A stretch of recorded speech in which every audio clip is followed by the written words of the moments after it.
What's good, beautiful people? I'm the Black Thumb, and this is my man's. Ayati. And welcome to New to the Game podcast, the podcast for the casual NBA fan. Now, the casual NBA fan is more interested in the culture, the fashion, the music, the drama. Now, what are we talking about today?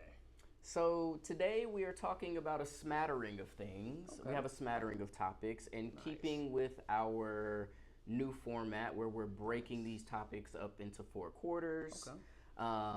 And because we're in the off season, we talked about kind of branching out on topics. Mm-hmm. So we're going to be covering some topics that may involve basketball, but they may not involve basketball. So we may talk basketball, but we might not. We'll just kind of see where these topics take us. So we touching that drama. We touching a little drama. That culture. We're touching some culture. And that music and that drama. Yes, there will be some music. Okay. Yes, right. So we're hitting all aspects of the casual NBA fandom today. And so instead of doing 12-minute quarters, we're going to do 6-minute quarters. Nice. So these are going to be kind of quick hitters. So we got to fire off shots quickly and be as succinct as we can while also still conveying something that the people will actually want to fuck with. So try my best. Same here. Concise was not a word attached to me at all. Brother be lengthy, just talking. So yeah, we're gonna try to be a little bit better for y'all, But yeah, so instead of each of us having 3 timeouts, each of us will have 1 timeout per half.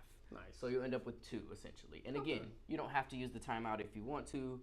But if you want to use a timeout, you can call it at any time, whether we're actually in game time versus not in game time.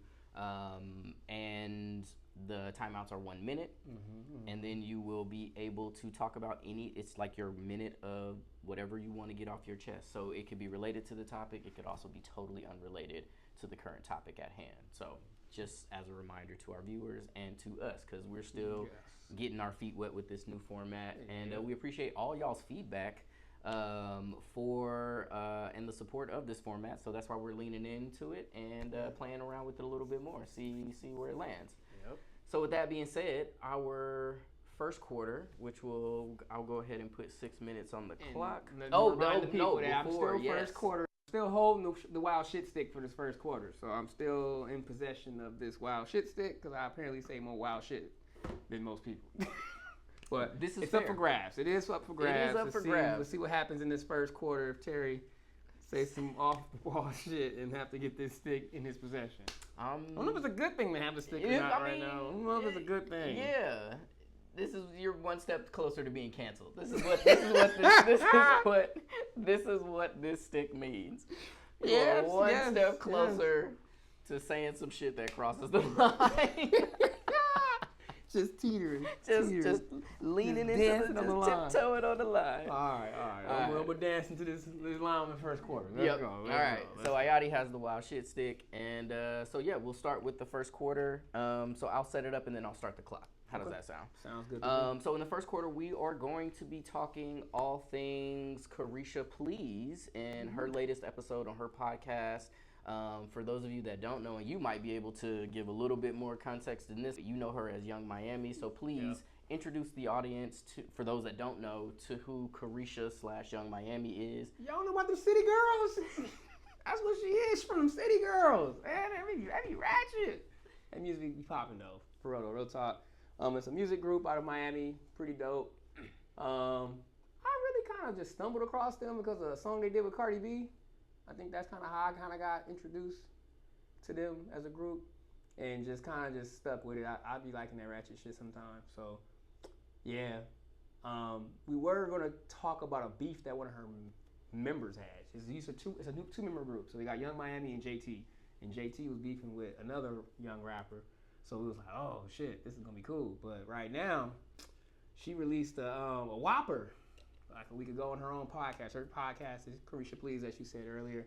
And this is more of her like branching out from the music industry, like just not to be known as just a ratchet ass rapper. She kind of has like a legitimate talk show. Like I've watched a few episodes. She have solid people on there, and it'd be like deep conversations. You'd be like, oh shit. So she finally spoke out on her,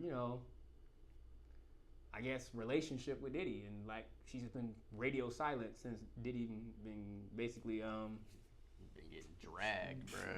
Since the whistle been blown on Diddy, you know. And the video was released. In the video, and just Diddy's out here just being Diddy, you know what I'm saying? Since the Diddy pop moment hit, hey, it just went wild. So that's what we're gonna basically just jump into. Okay, so I'm gonna go ahead and start the clock. And so I just want to get your thoughts on what are your overall thoughts on the situation overall, on what she. I mean, essentially, have you been able to even listen to the? Not entirely. I've been catching snippets. So basically, just like her denial, like, hey, I didn't know that Diddy. Right. I guess some of the reasons why she just hadn't spoke on it for so long, and then I guess just getting wind of that, like it's official that City Girls is no more. And that's what broke my heart because that's what I was looking for. I mean, they cool individually. But I can't listen to their shit. I'm gonna turn that shit off, like individually. But a group, I listen to their music as a group. So that kind of broke my heart when I heard that part. But personally, I just think it's a PR stunt. Like, I was biased when I found she was dating Diddy. I was kind of like, why the fuck you dating Diddy for? All these damn kids. He up here breeding. He already got a lot of shit going on, So and then that shit pop off, and then she just go quiet. So which I think was the smartest thing to do though. Just don't say shit. Like, just shut your mouth up. And that's what she did. But I think she caught backlash for not speaking up. Especially with what the allegations were. If y'all ain't familiar with the allegations that he was beating the shit out of Cassie. Mm-hmm. And basically kind of like a false imprisonment kind of situation. Yeah, basically some weird shit. Just a whole bunch of weird shit was going on.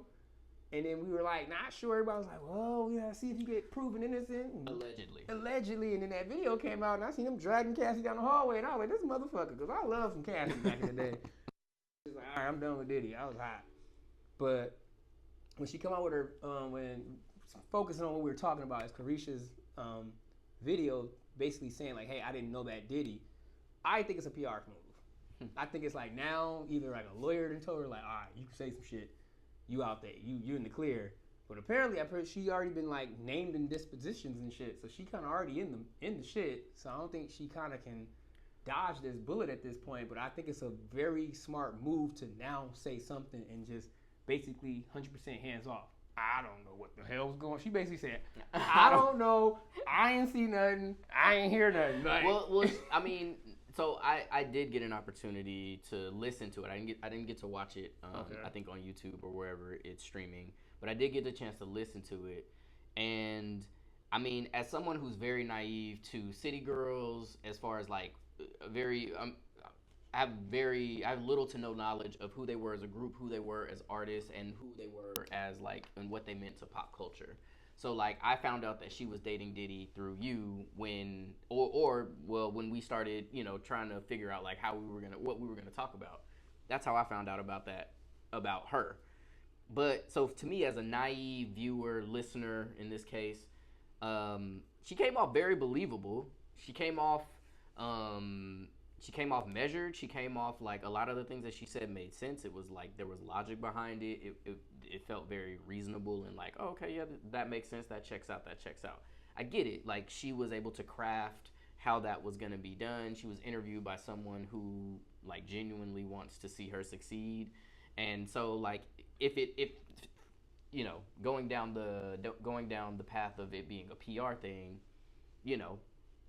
I think there's a chance that that's possible. I could also see why someone might be like, whoa, okay, I kind of do believe her. But there was some drama between her and Diddy at the end because Diddy ended up having his 12th child while they were dating, and they were kind of like, oh, we're dating, but we're not dating, but we're in an open relationship. And then he had another kid. Yeah, 12.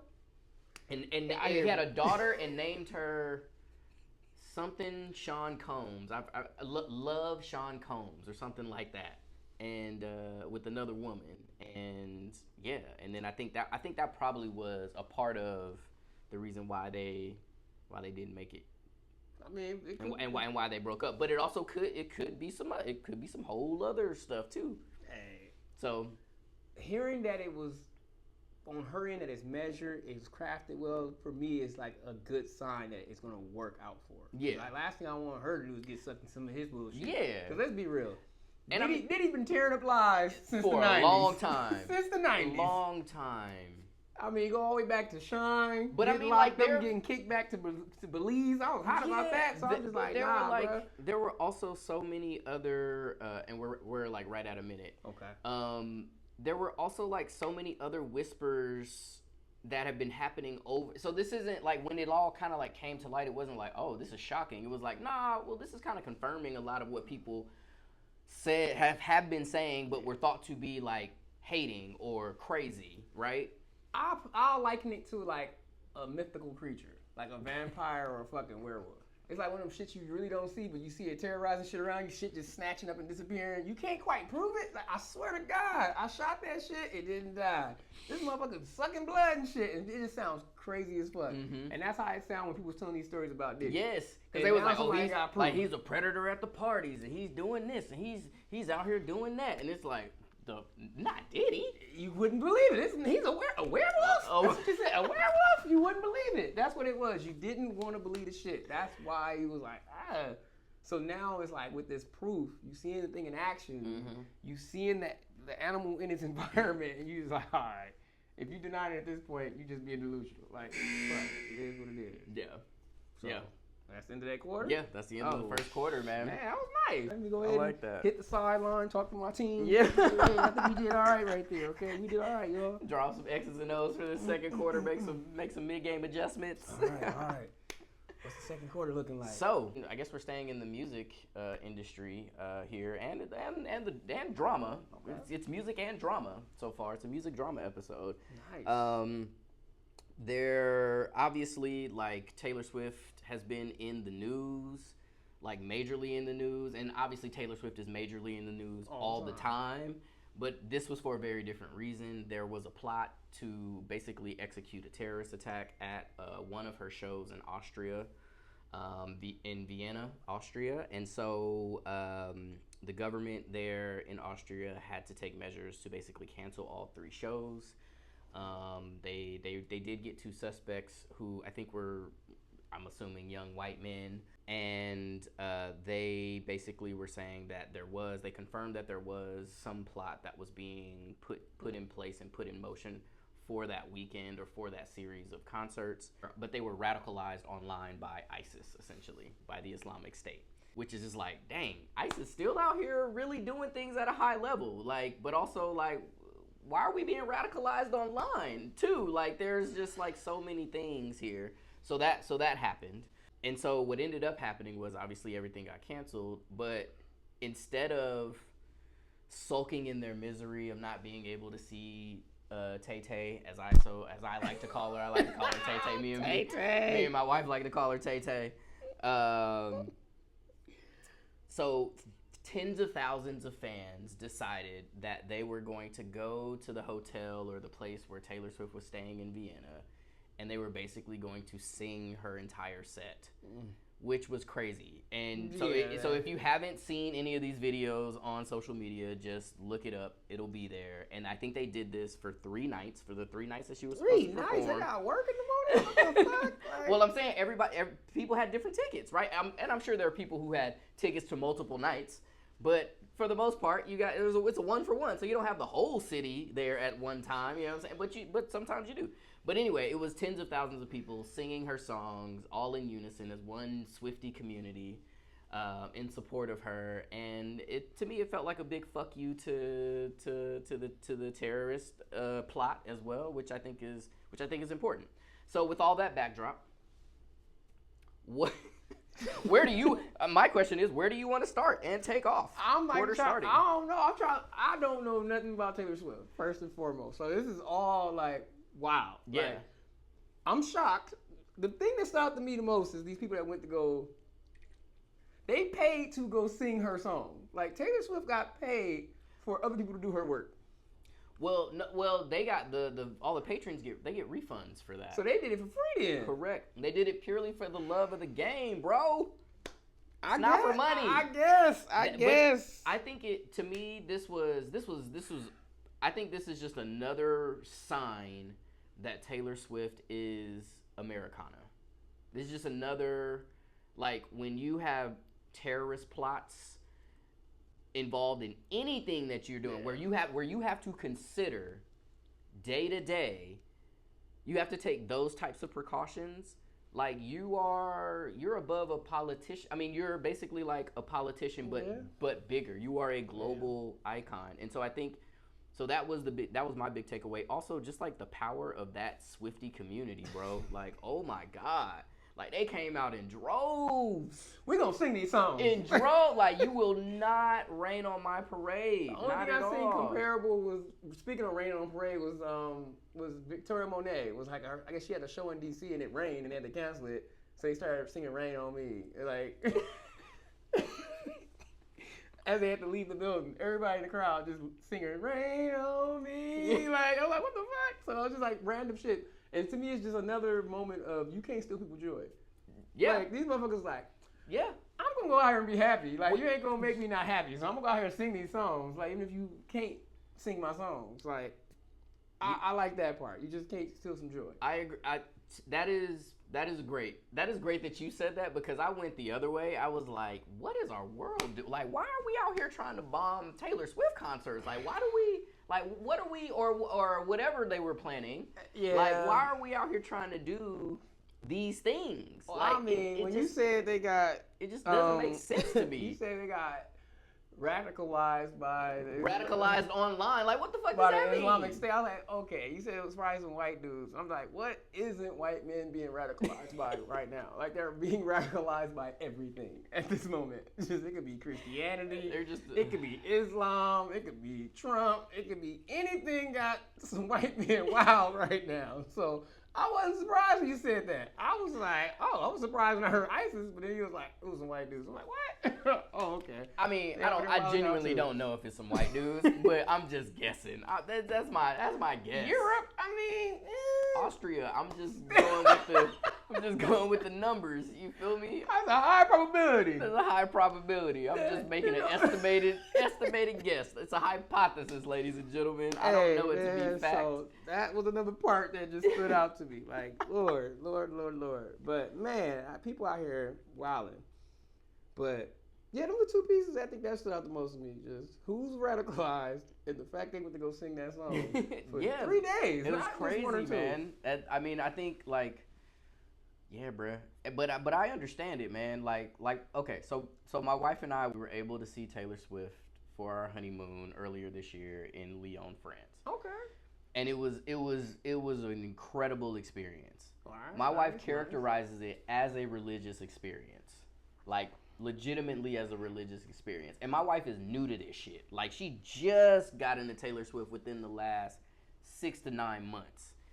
So imagine having built this force, this like unshakable, unmovable force. She's been building this unmovable, unshakable force for that long, since she was 15 or 16 years old. And now it's just like, oh, she's just like randomly collecting people. And my wife is like one of those that got like randomly collected. And how she got collected was her friend did a PowerPoint to like basically tell her about all the wonderful things of Taylor Swift.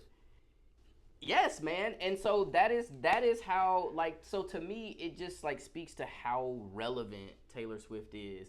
But at the same time, like, you don't hear a lot of bad things about her, and one would say, okay, maybe that's a PR thing, and maybe she's paying people to keep things hidden. Yeah. But a lot of folks are like, hey, when I've come in contact with her, it's been great. Like, she's been amazing. So yeah, maybe Drake did it. Maybe Drake did. You know, she did take Kendrick's side. You know what I'm saying? He was hot. You know, he calling Kendrick out about being on Taylor Swift's side, and maybe he out here trying to get terrorists together. And I'm gonna fuck up Taylor Swift shit. Like, you know, Drake's still petty. And he petty, okay? He's canceling shows in Canada. I don't see why he wouldn't try to stop something in Europe if he could.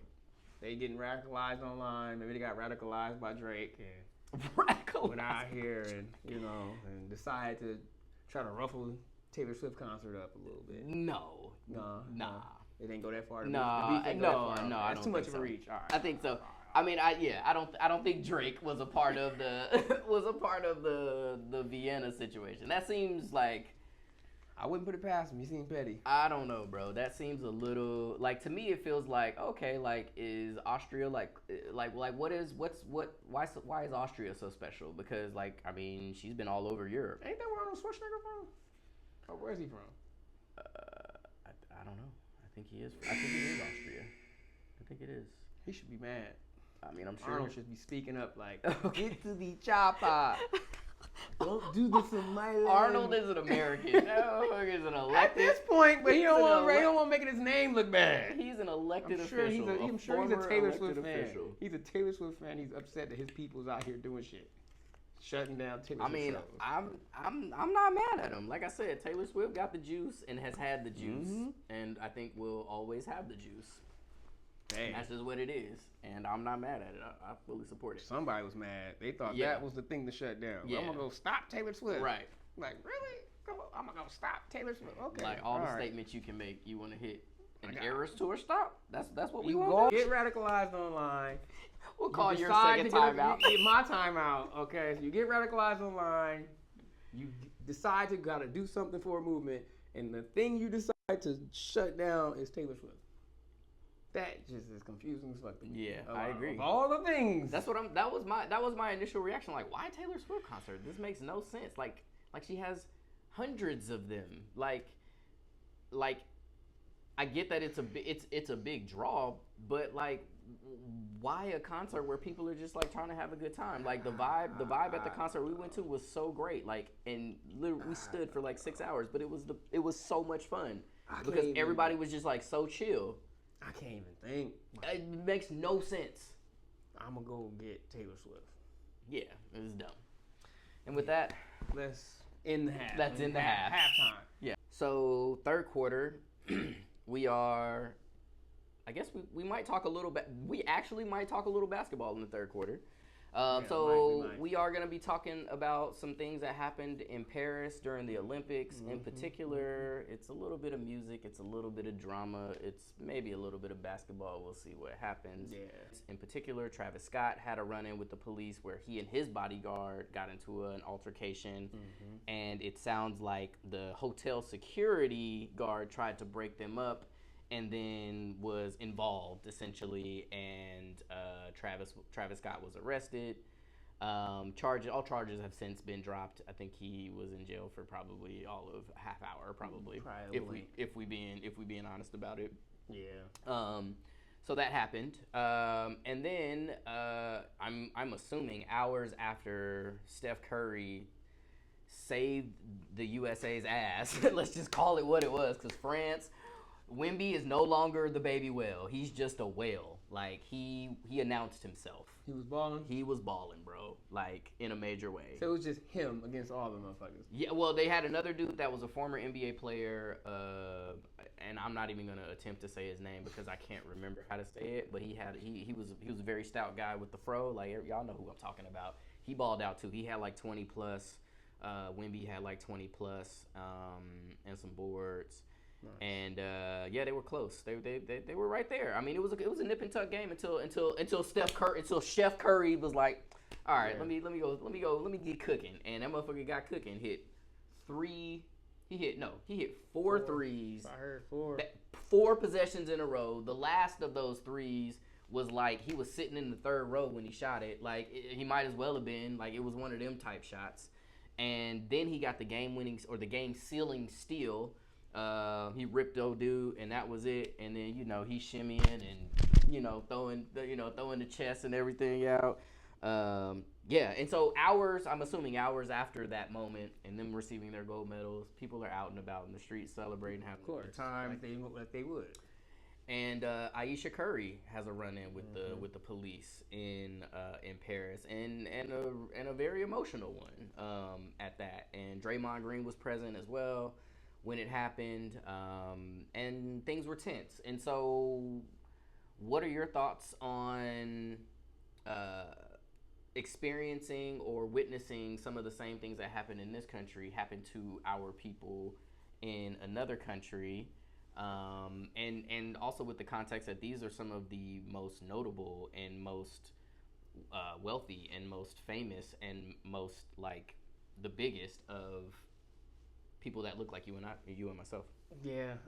First, I guess it's just kind of triggering because you know how I feel about police out here. I just kind of think they ain't shit, but seeing they not shit everywhere. They kind of be out here roughing people up, seem like for no reason, and I don't know. It's like a celebrity seem like easy hanging fruit. They're not like belligerent, not drunk. And of course, everything's hearsay. We don't know really what happened. It seemed like there's a whole bunch of alleged ish that went down. It's not like he was arguing with his own security that he paid. Mm-hmm. So, I mean, yeah, I'm not promoting at-work violence and say you should be able to yell at your employees. But if it's a bodyguard and he ain't bodyguarding, I'll probably be mad too. If a motherfucker ran up on me, I'm pretty sure it's a situation. A motherfucker in France ran up on me, like, get this motherfucker back. Like, get this motherfucker back. And he probably was mad. Like, do I gotta sock him out? Like, don't make me get Houston in this bitch. I'll sock these motherfuckers out. And that's probably what he was arguing about. And then somebody inserted themselves. Oh, Mr. Serene, is everything okay? Like, get your ass back, man. I'm fucking dealing with this motherfucker right now. And the shit probably got out of hand. They just like, and the police come up. Hey. You just don't know what the fuck going on. Language barriers and shit. Huh, what the fuck? And next you know you're getting dragged out. I'm sure that's how that shit went down. I'm just like, fuck, this is bullshit. And then they get released, so clearly nothing happened. That's what's like the evidence the evidence speaks volumes. If you did some shit, you still be there. I don't give a fuck. You still be there. And that's basically what they said. They were like, the behavior didn't rise to the level of anything egregious enough for him to be charged with anything, right? I was just loud and black in Paris. Like, right. No, not just loud and black in Paris. Loud, black, and rich in Paris. Like that's a different level. Like it's a different. I feel like in some mindsets, it's a different level of disrespect. To the establishment, right? Like it's a different level of disrespect. Now, I'm not the type to get like upset like when I go to a restaurant. I go to McDonald's and I say no pickles and like there's no pickles on my burger and I'm up here fucking cussing out a worker like what the fuck? I pay all this good money for this burger. But there are people like that, and I'm pretty sure he's paying this bodyguard good money to bodyguard, and he wasn't bodyguarding. He was body looking or something, and he just probably was mad as fuck like But Travis Scott already got a lot of shit going on. Yeah. So I think he's like an easy target. Well, for sure, because it's kind of like, it's almost like like the old dog braids and shit. Like, it's just easy target. It's almost like a sick joke. Like, he gets arrested just about everywhere he goes. Everywhere. But he is pushing the boundaries of what makes people comfortable, which is interesting because it's like, he's not doing necessarily illegal things. He's doing things that make people uncomfortable, and I think in a lot of these situations they appeal to lower versions of themselves because it's out of their comfort zone. Yeah, but man, he had a hot ass track right now. Man, he on his way back, and then this shit happened. I was mad as fuck. Like, God dang it! Like, come on, Travis Scott. But man, it's some bullshit. Like I said, I think it's just the police. And then, moving forward to the Ayesha Curry situation, mm-hmm. I heard they pushed the baby. You can't touch. I'm sitting there like, have you lost your fucking mind? Shit, I get it. Yeah, you block off streets and you probably walk in certain ways, but if you park there and you walked away from your car, you gonna walk back to your goddamn car. And if it ain't there, like, what the fuck you mean I can't go back to my car? Yeah, especially in a place that you don't know, like, right? Like yes, could you take another route? But like, it's in the middle of the night in Paris, and like, and Paris looks great from a drone, thousands of feet away. But like, we don't know how gritty that shit get at night. Cobblestone streets and shit. You trying to get back to your motherfucking vehicle? I'm trying to go the route that I came. Yeah, you feel me? I'm not about to go. I don't know this shit. What the fuck? Are you pushing me with my baby? You liable to get your ass socked out. I don't care who the fuck you is. The Pope himself. I'll sock in your death chest. You push me up holding my baby. I'm low key surprised that Draymond Green didn't end up arrested. He was gonna be arrested too. I thought it was gonna be the next Travis Scott just dragged up out of that bitch. But I was like, man, the one time he took all of his strength not to just fuck that person up. So my question is, why can't he find that strength in the NBA game during an NBA season? Why can't he find that strength during the NBA season? Hey, he played his part. I'm gonna take this is my second second halftime out on Draymond. So let me pause this one. You feel me? So you get your minute. Go ahead, get your minute. And then let me do this one. So yeah, bro. Like I was like, Draymond, like I was fully expecting that Draymond was gonna be arrested, and like the one time we needed him to be who he is at his core, he was like, nah, I'm cool. Which actually does show a little maturity, but I want him to show that maturity come October through June. This let me be like, all right, cool. Now I understand Draymond. It's all about principle. He probably doing this shit to everybody in the league off principle. They doing shit, he just like, I'm gonna fuck you up. Cause I love the memes they saying that Draymond Green went to Paris just to troll Gobert. who didn't get much. He got that Jason Tatum treatment low key. On his own podcast, he just threw shade at him and said, look, if you ain't starting on a non-USA team, then something wrong. He said, as an NBA player, you ain't starting on the non-USA team, something wrong there. And I'm just like, Draymond, you are a troll. Just trolling Gobert. I'm like, okay, yeah, it's true. And I think it's great. But I liked how he stepped up for his, pretty much that's like his family at this point. He like, look, that's my family. If Curry in here, I'm gonna knock somebody's head off real quick. So I guess that cop stopped that shit real quick, and that big ass 6 foot 4 motherfucker camper was like, oh shit. He was like, yeah. Touch your baby again, I'm gonna beat the fuck out of you. That's how he looked. He probably had that look. Touch that baby again, I'm gonna beat the shit out of you. He was probably like swaying back and forth and shit. I'm gonna beat the shit out of you if you touch this baby again. That's pretty much how it is. And it's just out of respect kind of shit. And I'm just like, I'm not advocating like do what the fuck you want, anarchy kind of shit. But lately, people been acting like there's no humanity amongst each other. Because I mean, in all these situations, I don't see where someone was blatant drunk, tagging up, jumping on top of shit. This wasn't like no college football situation. Like how we've been seeing. We in America, we see some wild shit every season with college football. Motherfuckers climbing up fucking light poles and shit, swinging on shit, stepping on top of cars, out in the street. It wasn't even no situation like that, it seemed like. These motherfuckers is celebrities just trying to, like, get the fuck through the streets. Yeah, just trying to have a good time in Paris. And you treat these motherfuckers like they vandals and shit. I'm like, maybe you need to have some security guards over to whoop the motherfucking cops' asses. I was just like, pay a lot of money, say, anybody touch me, beat their ass. Like, just I think pay the money, you get what you pay for. It's like, next time y'all go to Paris or one of these Olympics, spend $500,000 on the security. That's gonna just hit anybody. Police, politician, children, babies. You step up, just catching that shit. Ugh. And that's what I feel like you should do. Everything got a price. So that's what kind of security should have had out there. Fuck a Paris translator. You need a Paris pusher. Get a Paris pusher with you next time. Just push the fuck out of anybody getting your way. Get the fuck back. That's what it should be. Get the fuck back. That's my recommendation for Travis Scott and Ayesha Curry next time they go to an Olympic situation. If you bring that shit to LA, yeah, bring your LA pusher. Don't just push people. Fuck that.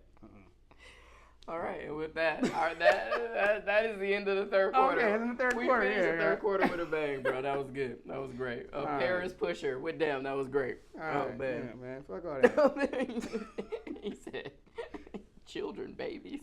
Just fuck that shit. The fuck? Get these motherfuckers Oh my back. God, bro. Like, children and babies. Come on, man. People run up on you, man. Just like, it's too much. I can imagine being a celebrity. We can't be out here pushing children and babies. But I don't like people like that to be up in my space. I can imagine a celebrity just all up in my space. What we can't do is be out here hitting other people's kids. They pushing babies already. They're already pushing babies. That's fair. The cops are pushing babies. The line has been drawn. They pushing babies. So I need me a Paris pusher next time I'm out here. Push motherfuckers out my way. So what you're telling me is they've set a precedent. They set the precedent. I understand. So now when I come back here, I don't give a fuck who it is. Just push the motherfuckers. I'm getting back to my car.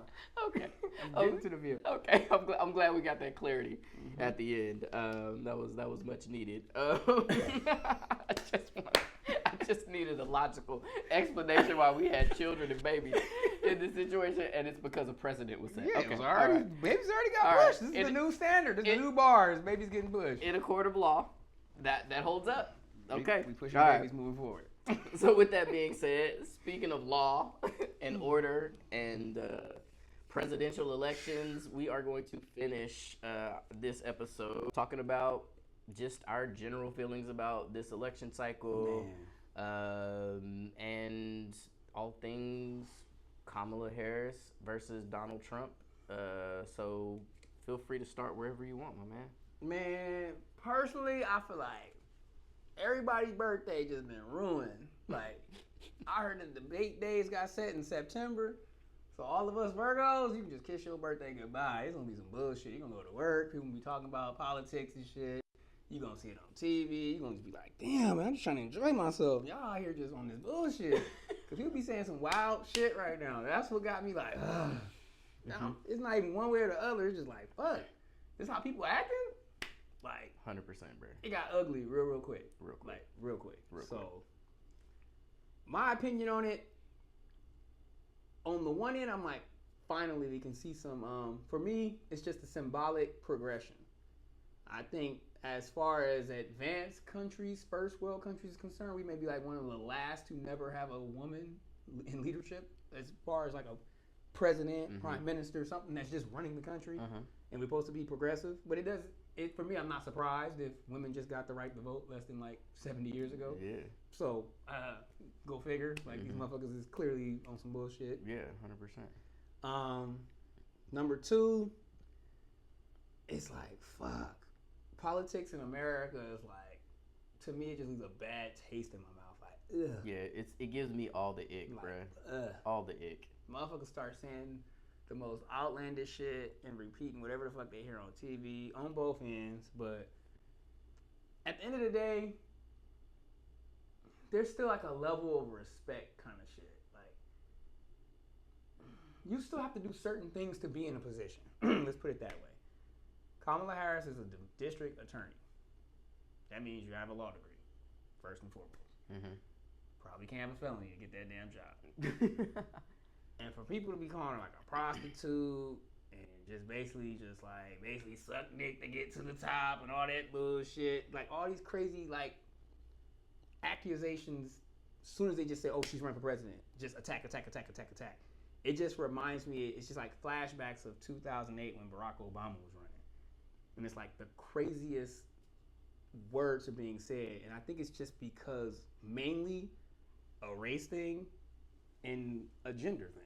100%. They feel that they are entitled to say these things about this person. It's like no more decency and respect. Like you don't, this is like walking in somebody's temple and just wiping your ass with some toilet paper and just throw it in there. Like, it may not be what you care about, but when can we get to a point where we can disagree and still be respectful to others that may not have the same views?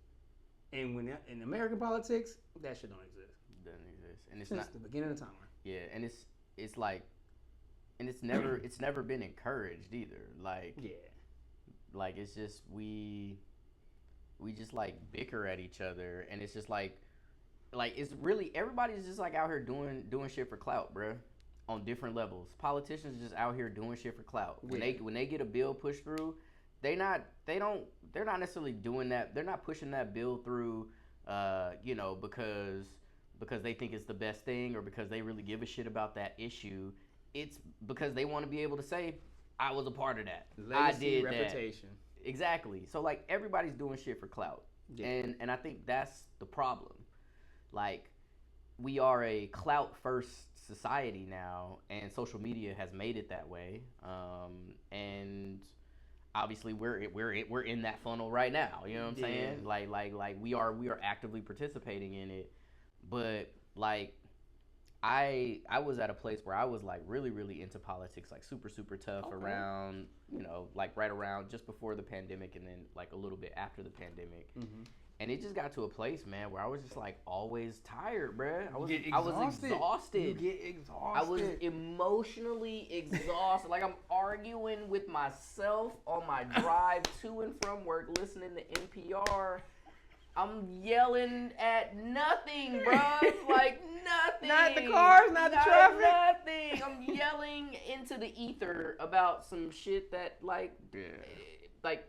it may matter. It's not really contributing to my wellness and my overall mental health, right? And so, I basically took a full-on strike and was just like, I'm not consuming jack shit of any of this shit.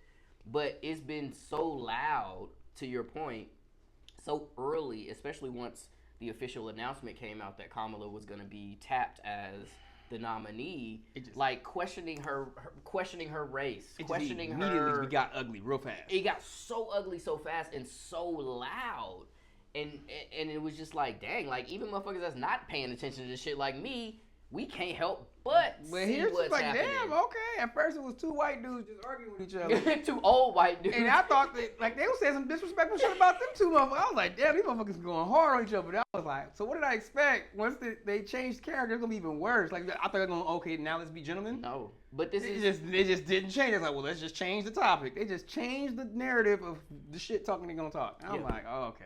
Yeah. I'm over it. Like, this was like, to me, it's not whether I'm for Kamala or not. It's just like, at the end of the day, it's still a black woman. My mama is a black woman. Like, I can't help but take this shit kind of personal. You talking shit. Like, 100%. I feel like you talking shit about my mama. Like, if my mama would do some shit, I would sock you the fuck out. So it's like, damn, like, if my mama was running for this shit, I'll be online fucking y'all up right now. So it's like, I could just get it to be poised and, like, have it decorum in the moments when people just saying wild, reckless stuff. It's like, all right, bro. I'm not even trying to get in the middle of all this shit. Like, I'm trying to be on some Cornel West kind of shit. Just love and peace. You know what I'm saying? I'm trying to be on the love and peace party. Like, same. I don't have nothing to do with these two people. Because at the end of the day, it feels like WWE right now. It's like, the shit is fake as fuck, and people don't care it's fake. That's how I feel like, to me. Like, it's WWE. Like, you can tell these people, you know, that ain't real, right? I don't care. He's the champion. That's a real slam. I'm like, all right, bro. Just, okay. All right, like, that's what I feel like the environment feels like. And it's like, it ain't about who's right or who's wrong. It's just who's more loud and who's more violent. And then, like, just because someone's more violent don't mean they were right at the end of the day. It's like the victor makes the history. Yeah. And everything is starting to look, the symptoms of things are starting to look very similar. Like, passion versus, like, anger look very alike. Mm-hmm. You know what I'm saying? Faith versus ignorance is looking very alike in this climate. So it's like people using words to describe what they are doing, and then from the outside in, you just like, I'm not sure which one you're doing, because they both look similar. I can argue for one side, I can argue for the other. But when people getting fanatical, that's when I just kind of like, you know, Homer Simpson into the bush, like, all right, I'm out. Like, I don't want to even be part of this shit right now. It's just, I'm embarrassed. I feel like everybody looking at us like, these motherfuckers is wild. The shit they say, the shit that's being allowed to be said about each other is just like, yeah, we look a mess right now. We look a mess right now. Yeah. And with that being said, that is our show. What? Yeah, and we even went a little over because I wanted you to finish that thought. Okay. Because you were in your bag a little bit, so I wanted you to get that off. Appreciate that, man. But yeah. So how do you feel about the shorter, the quick hitter format? I like it too. I like it. All right. So yeah. So we are going to again ask for feedback. Let us know how you feel about the shorter version, I guess. Yeah. Yeah, we always love to interact with you. Thanks for watching. Thanks for listening. Thanks for following. Thanks for sharing. Thanks for doing all the things that show that y'all rock with us. Even if you hate us, I love that too. Yep, I appreciate exactly. You being mad at us and yelling at the screen. Yep, we appreciate the thumbs downs as well on YouTube. For those of you that are like, we appreciate that. We appreciate that we provoked enough thought that you would want to interact with our content. So go ahead and be mad and send it to one of your friends. This motherfuckers, look at this, what he said. Yeah, go ahead and do that. I appreciate that too. You know, we appreciate all of it. Yep. So with that being said, everyone, stay casual.